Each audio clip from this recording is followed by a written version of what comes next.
Sambo tidaklah benar. Pada penggeledahan rumah pribadi Irjen Sambo di kawasan Kemang, Jakarta Selatan, terdengar kabar bahwa ada bunker 900M. Diketahui Verdi Sambo memiliki banyak rumah di Jakarta. Penggeledahan itu dilakukan setelah Verdi Sambo ditetapkan sebagai tersangka. Tim SUS yang dibantu oleh pasukan BRIMOB mendatangi rumah pribadi Irjen Sambo pada 9 Agustus lalu. Ketika penggeledahan, istri Verdi Sambo, Putri Chandrawati, yang baru saja ditetapkan sebagai tersangka, hanya menangis di dalam kamar. Namun secara mendadak mencuat kabar bunker 900M dan isu konsorsium 303 judi online yang dibackingi Irjen Sambo.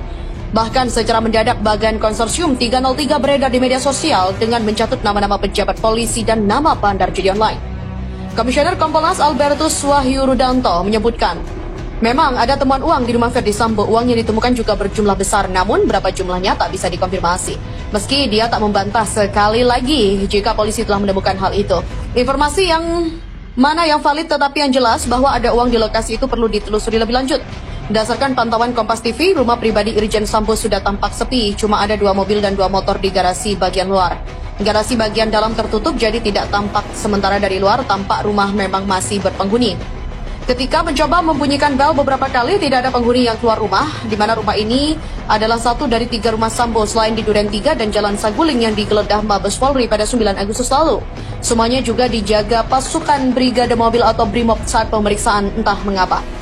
Menanggapi hal itu, Kadif Humas Polri Irjen Deni Prasetyo mengaku belum mengetahui informasi yang beredar itu. Namun pihak kepolisian dipastikan akan menindak tegas seluruh aktivitas perjudian. Di sisi lain, Dedi kembali memastikan pihaknya tidak akan pandang bulu untuk menindak aktivitas perjudian di Indonesia. Sebelumnya, Kapolri Jenderal Listio Sigit Prabowo meminta jajarannya untuk menindak tegas para pelaku penjudian baik langsung maupun via online.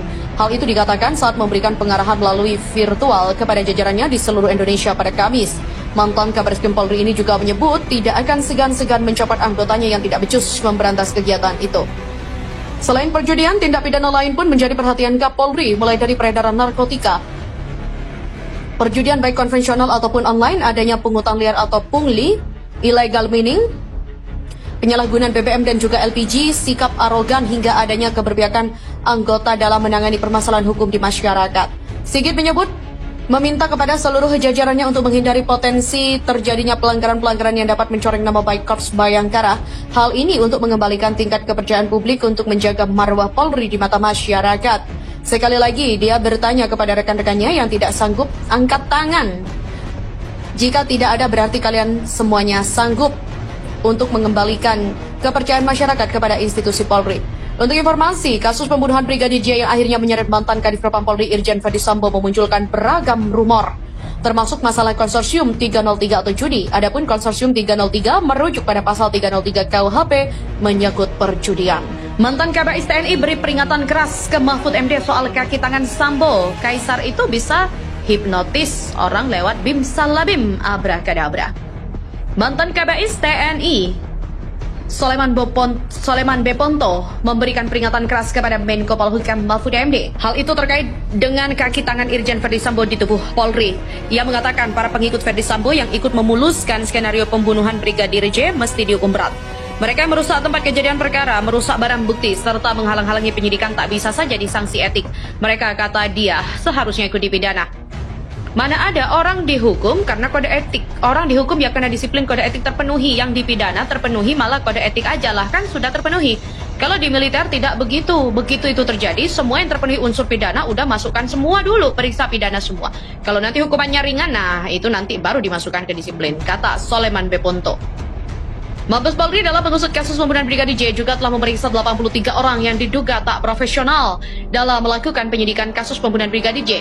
Dari jumlah tersebut, 35 direkomendasikan untuk ditempatkan di tempat khusus, kemudian 6 diantaranya diduga melakukan tindak pidana obstruction of justice.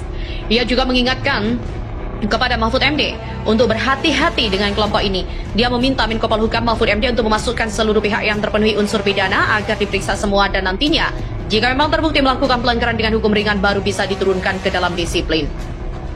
Jangan sampai itu adalah pengaruh dari kekuatan mafia Sambo itu tadi, kekuatan Kaisar itu kan kemana-mana, bisa mempengaruhi orang-orang itu berpikir.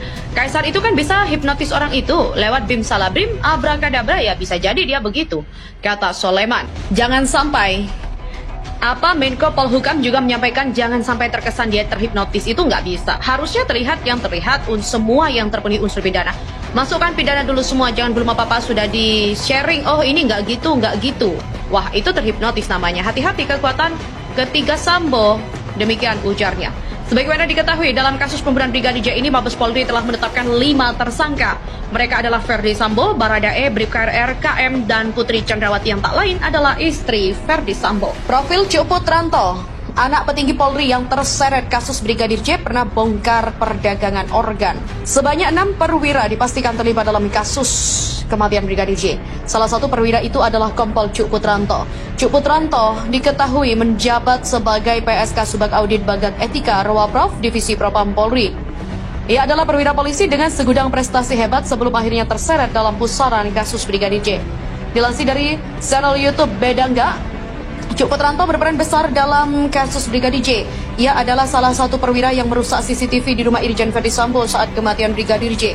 Di mana sebelum terlibat dalam kasus Brigadir J, Kompol Cuk Putranto pernah bergabung dalam Satgas TPPO. Tim ini dibentuk untuk membongkar perdagangan organ manusia.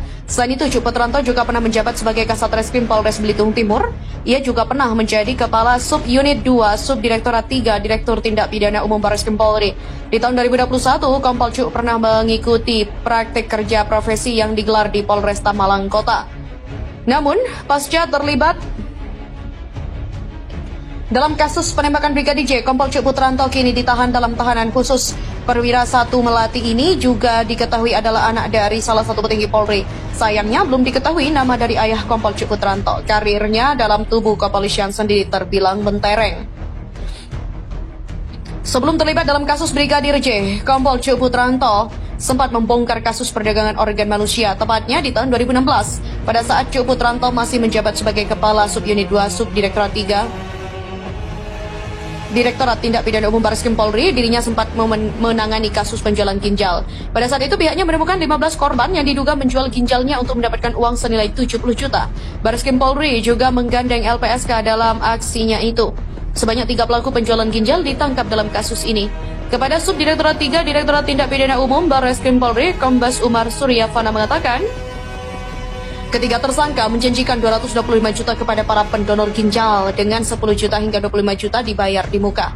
Ketiga pelaku dijerat dengan pasal 2 ayat 2 Undang-Undang RI nomor 21 tahun 2007 tentang pemberantasan tindak pidana perdagangan orang. Pasca terlibat dalam kasus Brigadir J, foto dari Cuk Putranto yang ada di medsos pun sepertinya langsung dibersihkan.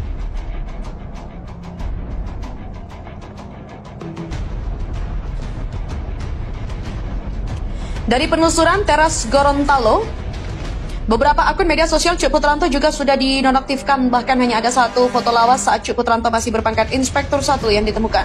Mantan Kabid Propam Polri, yakni Irjen Ferdi Sambo, sepertinya akan ditemani oleh beberapa perwira dalam kasus Brigadir J ini. Menurut Irwasum Polri, Komjen Pol Agung Budi Marioto, Itsus Polri telah memeriksa 6